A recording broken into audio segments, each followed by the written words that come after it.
الحمد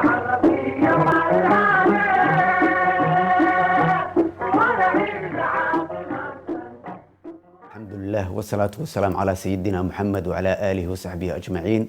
ضمان شعوبة إسلام كأجارهان شعب كصوماليات ملك السوء الجوكتين وحن ربها هالكن إذن كجهم بليايو عيد بركة سنة عيد الأضحى وحن إذن ليهاي كعيد عيد ونكسن كل عام وأنتم بخير. شعب كصوماليات ملك السوء الجوكتين وحن إذن كعد سنة إن كعن إسسيسان وحتين شعب ونكسن وحن ربها كينا lacagta leh kiina hantida leh inuu gacan siiyo kiina aan waxba haysan gaar ahaan agoonta masaakiinta iyo dadka danyarta ah.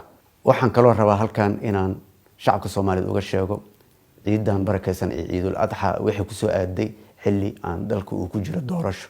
Insha Allah aniga iyo xukuumadeedana waxaan rajeynayaa inay doorashada noogu qabsoonto si cadaalad ah oo xaq ah oo hufnaan leh. waxaan ka codsanayaa sidoo kale shacabka Soomaaliyeed meel kasta ay joogaan inay noo soo duceeyaan inuu Ilaahay doorashadan noo fududeeyo dalkan uu nabad iyo barwaaqo noo gaarsiiyo. Insha Allah waxaan idin leeyahay ku ciid wanaagsan iyo caafimaad qab. Wabillahi tawfiiq. Wassalaamu calaykum waraxmatullaahi wabarakaatuh.